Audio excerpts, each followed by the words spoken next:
అందరికీ నమస్కారం అండి. చక్కగా మనం 2025 ఏప్రిల్ మాసం అంటే చైత్రమాసంలోకి కొత్త సంవత్సరం చైత్రమాసంలోకి అడుగుపెట్టేసాము. ఈ చైత్రమాసంలో మేషరాశి వారికి మధ్యస్థ ఫలితాలుంటాయి. నెల ప్రారంభంలో సూర్యుడు, శని, రాహువు, బుధుడు, శుక్రుడు అనే 5 గ్రహాలు కూడా మీ 12వ ఇంట్లో ఉండటం వల్ల విదేశీ ప్రయాణాలు చేసే అవకాశాలున్నాయి. ఈ నెలలో మీరు చాలా ప్రయాణాలు చేయాల్సి రావాల్సి వస్తుంది.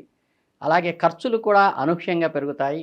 ఆరోగ్యం కూడా కొద్దిగా అంతంత మాత్రంగా ఉంటుంది. కాబట్టి నెలలో మీరు కొంచెం ఆరోగ్యం విషయంలో శ్రద్ధ తీసుకోండి.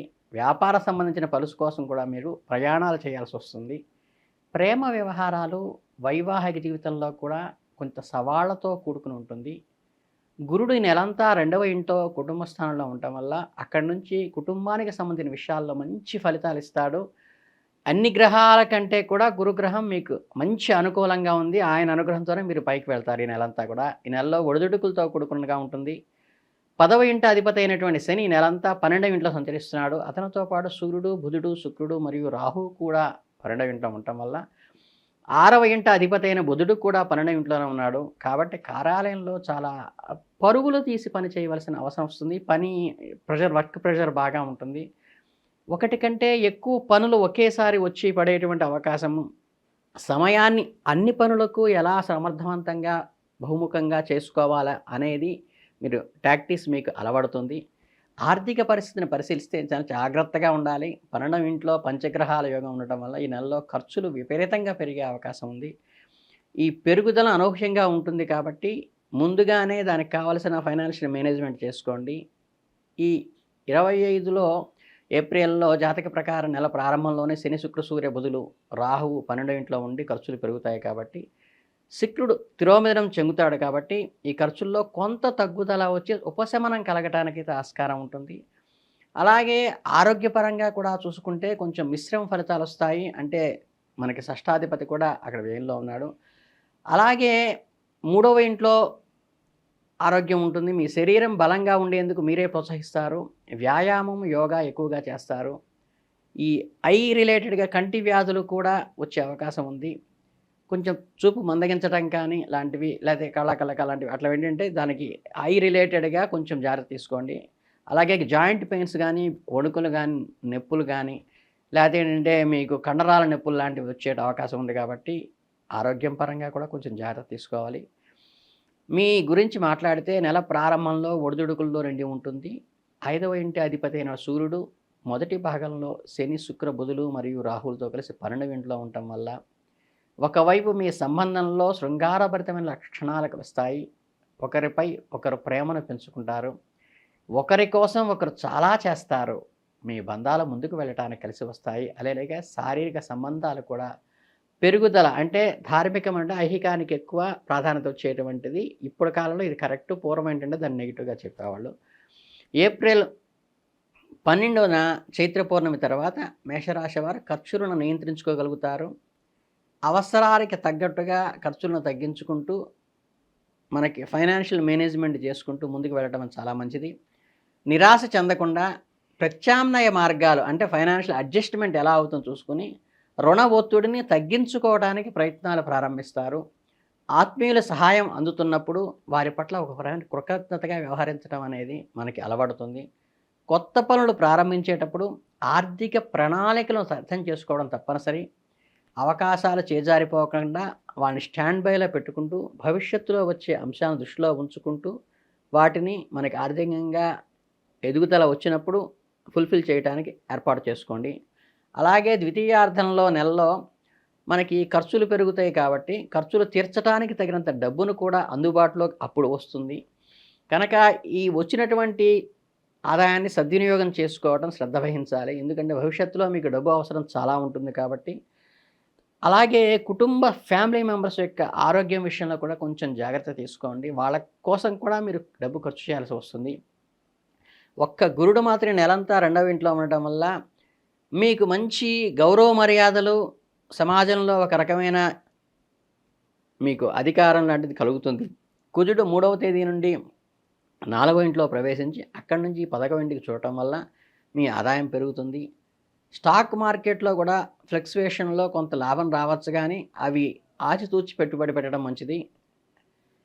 అందువల్ల ఏంటంటే మీరు స్టాండర్డ్ ఇన్‌కమ్ వచ్చే వాటిలోనే పెట్టడం మంచిది. వృత్తి ఉద్యోగాల్లో మరిన్ని తక్కువ చేసి చూస్తారు. ఆత్మవిశ్వాసం కోల్పోకుండా ఉండండి.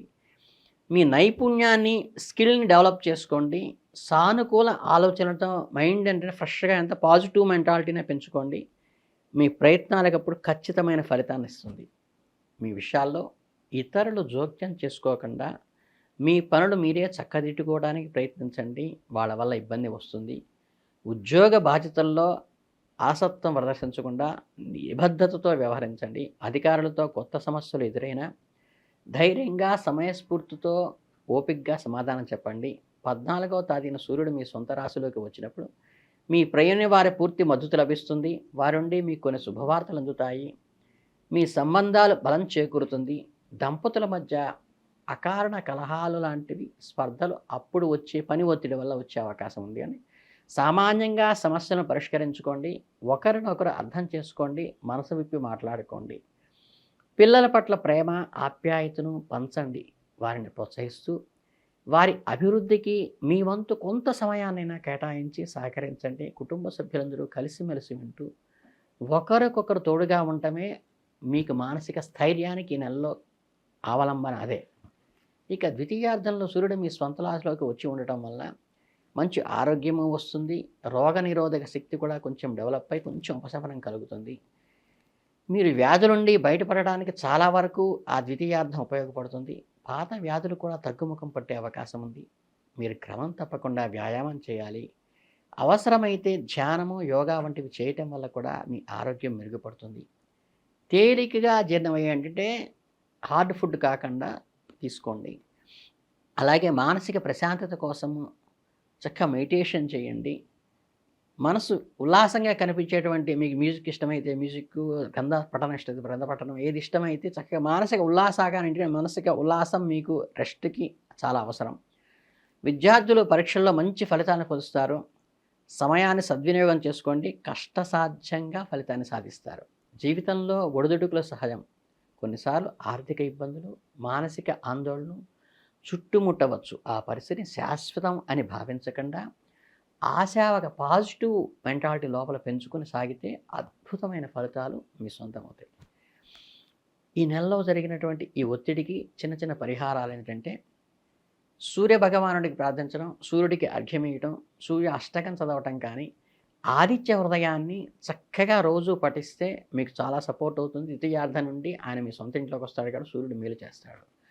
అలాగే గురువారం నాడు చక్కగా రావి చెట్టుకి నీళ్లు పోయటం కానీ, అలాగే మనం చక్కగా గురువారం ఆవుకు అరటిపండు పెట్టడం కానీ, మంగళవారం నాడు హనుమంతుడిని స్తుతించడం వల్ల కూడా ఇక్కడ గురు అనుగ్రహం కలుగుతుంది. హనుమంతుడిని స్తుతించడం వల్ల కానీ, లేదా మంగళవారం ఎర్రని పూలతో అమ్మవారిని పూజించడం వల్ల కుజ అనుగ్రహం కూడా కలిగేటువంటి అవకాశం ఉంటుంది. కాబట్టి ఈ చిన్న చిన్న పరిహారం చేసుకుని మేజర్గా చెప్పేది ఏంటంటే మానసికంగా ధైర్యము, ఎవరు ఏమన్నా సమయస్ఫూర్తిగా ఓపికగా సమాధానం చెప్పటం, మీకు పని ఒత్తిడి బాగా ఉంటుంది. 5 గ్రహాలు మీకు దీంట్లో వ్యయంలో ఉన్నాయి కాబట్టి కొంచెం సమయం పాటిస్తే ద్వితీయార్థం నుండి మేలుకుంటారు. ఆరోగ్యం బాగుపడుతుంది. కుటుంబ సభ్యుల ఆప్యాయత అండలు వస్తాయి. తర్వాత ఆటోమేటిక్గా డెవలప్ అవుతుంది. కాబట్టి కొద్దిగా శ్రద్ధగా, ఓపికగా ఉండి ముందుకు వెళ్ళండి. భగవంతుని అనుగ్రహంతో మీకు అన్నీ మంచి జరగాలని మనస్ఫూర్తిగా కోరుకుంటూ ధన్యవాదాలు.